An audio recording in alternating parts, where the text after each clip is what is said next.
Welcome back everyone. Welcome to civil services study test number 39। पहला प्रश्न, विश्व asthma दिवस के संदर्भ में निम्नलिखित कथनों पर विचार करो। विश्व अस्थमा दिवस प्रतिवर्ष मई महीने के पहले बुधवार को मनाया जाता है। विश्व अस्थमा दिवस 2019 की थीम है स्टॉप फॉर अस्थमा। तो पहला ही गलत है यहाँ पर। प्रत्येक वर्ष मई महीने में तो मनाया जाता है, लेकिन ये मंगलवार को मनाया जाता है, पहले मंगलवार को।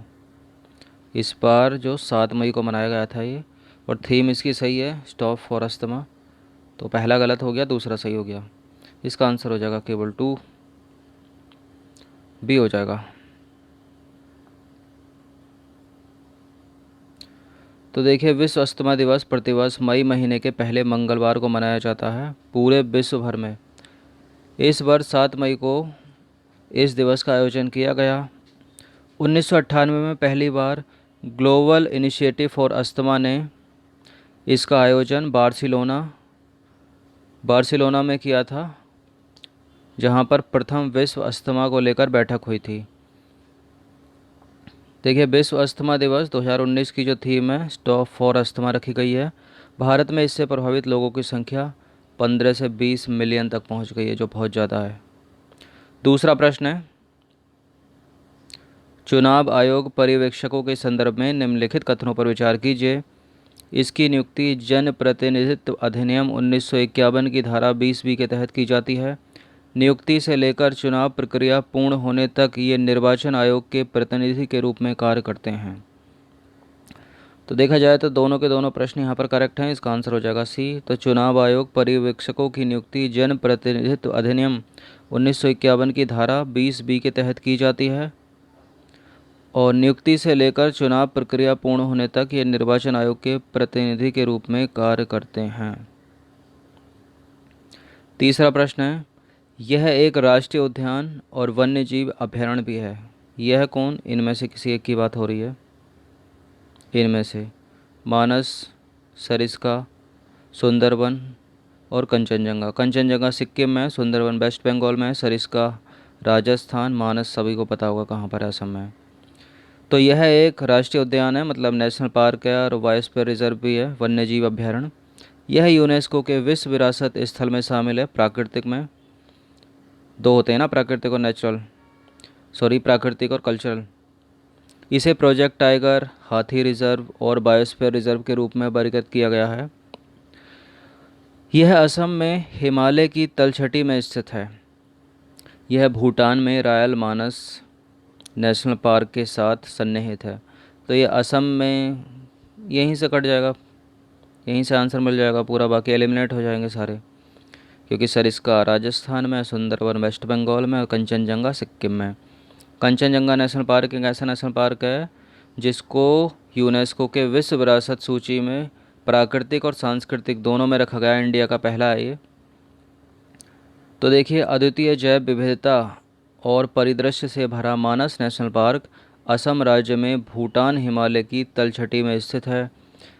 यह वर्ष 1973 में प्रोजेक्ट टाइगर के तहत बाघ अभयारण्यों के नेटवर्क में शामिल होने वाले प्रथम अभयारण्यों में से एक है। वर्ष 1985 में यूनेस्को की धरोहर में इसको मिलाया गया था, वर्ल्ड हेरिटेज साइट, और विश्व धरोहर स्थल घोषित होने के 7 साल बाद ही इस अभयारण्य को खतरनाक घोषित कर दिया गया था। लेकिन वर्ष 2011 में IUCN तथा यूनेस्को की वैश्विक धरोहर समिति की सलाह के बाद इसे खतरनाक अभयारण्यों की सूची से बाहर निकाल दिया गया।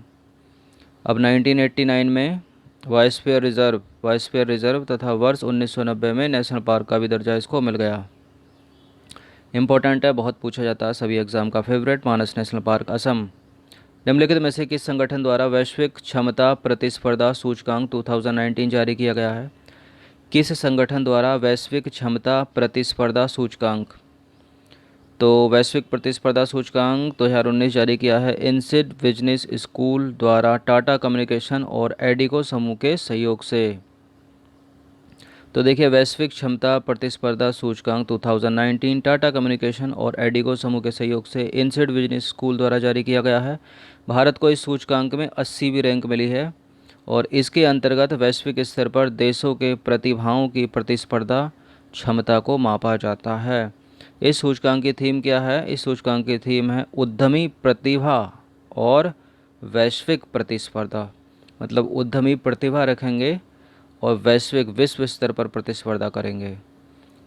क्वेश्चन नंबर 5 है, निम्नलिखित में से कौन सा ऐसे राज्य भारत के संविधान की 6ठी अनुसूची के तहत स्वायत्त जिले का निर्माण कर सकते हैं या कर सकता है?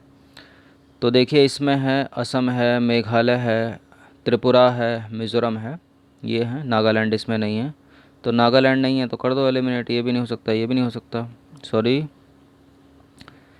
5 में ना नागालैंड, तो नागालैंड से तो एलिमिनेट होगा नहीं, तो पहला, दूसरा, तीसरा इसका आंसर हो जाएगा। तो देखिए, संविधान की जो 6ठी अनुसूची है उसमें असम है, मेघालय है, त्रिपुरा है, मिज़ोरम है, त्रिपुरा है, ये हैं 10 स्वायत्त जिले परिषद शामिल हैं इनमें, इनके अंदर जो आने वाले 4 राज्यों के अंदर है। छठा प्रश्न है, निम्नलिखित में से कौन सा संगठन वार्षिक तौर पर फ्यूचर ऑफ वर्क रिपोर्ट जारी करता है? देखिए, जहाँ वर्क का नाम आ जाए, कार्य का नाम आ जाए, काम का नाम आ जाए, तो अधिकतर इंटरनेशनल लेबर ऑर्गेनाइजेशन ही जारी करता है, ILO। तो अंतर्राष्ट्रीय मुद्रा कोष तो होगा नहीं इसमें, अंतर्राष्ट्रीय श्रमिक संगठन हो जाएगा इसका। तो देखिए, हाल ही में कामकाज के भविष्य पर वैश्विक आयोग the global commission on the future of work ने बेहतर भविष्य के लिए कामकाज work for a brighter future शीर्षक के साथ एक रिपोर्ट जारी की है। यह आयोग अंतर्राष्ट्रीय श्रम संगठन के तहत आता है। नंबर 7 है, निम्नलिखित में से कौन सी योजनाएं प्रमुखतम केंद्र प्रायोजित योजना के अंतर्गत आती हैं? राष्ट्रीय सामाजिक सहायता कार्यक्रम तो आता है, भारत नेट नहीं आता है।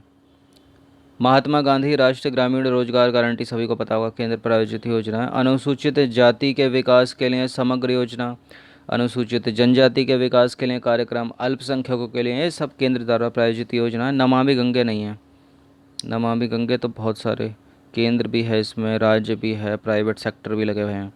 तो पहला, तीसरा, चौथा सही हो जाएगा इसका।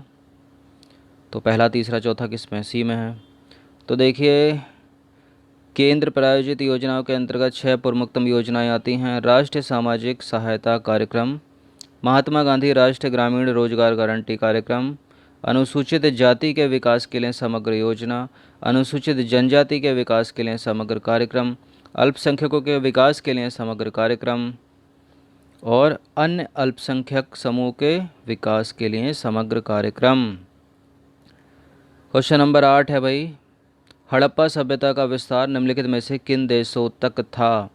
तो हड़प्पा सभ्यता, इंडस वैली सिविलाइजेशन, एक तो इंडिया में है, इंडिया के कुछ हिस्सों में, फिर पाक के कुछ हिस्सों में, सिंध हो गया, बलूचिस्तान हो गया, फिर अफ़गान के कुछ हिस्सों में है। तो 3 कंट्री हैं यहाँ पर, इंडिया तो है नहीं, तो पाकिस्तान हो जाएगा, अफ़गानिस्तान हो जाएगा, बाकी इनमें से कोई भी नहीं है। तो कोई भी नहीं है, तो 5वां तो ये नहीं हो सकता और तीसरे में भी नहीं होगा, तो पहला और चौथा हो जाएगा केवल। तो हड़प्पा सभ्यता एक व्यापक सभ्यता थी, इसका विस्तार इंडिया में, पाक में और अफ़गानिस्तान के कुछ हिस्सों में था। क्वेश्चन नंबर 9 है, हाल ही में समाचारों में रहे टाइम बैंक योजना का संबंध निम्नलिखित में से किससे है? तो टाइम बैंक योजना संबंधित है बुज़ुर्गों की देखभाल से। किससे? बुज़ुर्गों की देखभाल से। टाइम बैंक योजना एक ऐसी योजना है जिसके तहत लोग अपने समय की बचत करते हैं तथा उन बुजुर्गों की मदद करने के लिए स्वयं सेवक के रूप में कार्य करते हैं जिन्हें मदद की आवश्यकता है। अंतिम प्रश्न की तरफ अग्रसर होते हैं। प्रवासी भारतीय दिवस के संदर्भ में निम्नलिखित कथनों पर विचार कीजिए। प्रवासी भारतीय दिवस संस्कृति मंत्रालय, भारत सरकार द्वारा आयोजित किया गया है। देखिए, सब कुछ संस्कृति मंत्रालय के अंतर्गत नहीं होगा, गलत है, ये विदेश मंत्रालय के अंतर्गत है।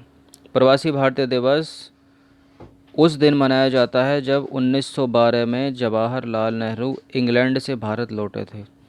गलत है, दूसरा भी सभी को पता। महात्मा गांधी जब साउथ अफ्रीका से लौटे थे तो उन्हीं की याद में ये मनाया जाता है, मतलब उन्हीं के आने की खुशी में। तो गलत हैं दोनों के दोनों स्टेटमेंट, तो इसका आंसर हो जाएगा डी। प्रवासी भारतीय दिवस का आयोजन विदेश मंत्रालय द्वारा किया जाता है। पहला तो इधर ये कटा। दूसरा एलिमिनेट इसलिए हो गया क्योंकि प्रवासी भारतीय दिवस 9 जनवरी को मनाया जाता है 1915 में, वो भी 12 में नहीं, जब साउथ अफ्रीका से महात्मा गांधी लौटे थे। तो महात्मा गांधी की वापसी की वर्षगांठ के रूप में मनाया जाता है। तो ये कुछ प्रश्न है इम्पोर्टेंट, डेली कंटिन्यूसली पढ़ते रहिए और अपने बोझ को कम करते रहिए ताकि बाद में पढ़ना ना पड़े। एक लाइक कर देना, घंटी बजा देना, सब्सक्राइब कर देना। धन्यवाद।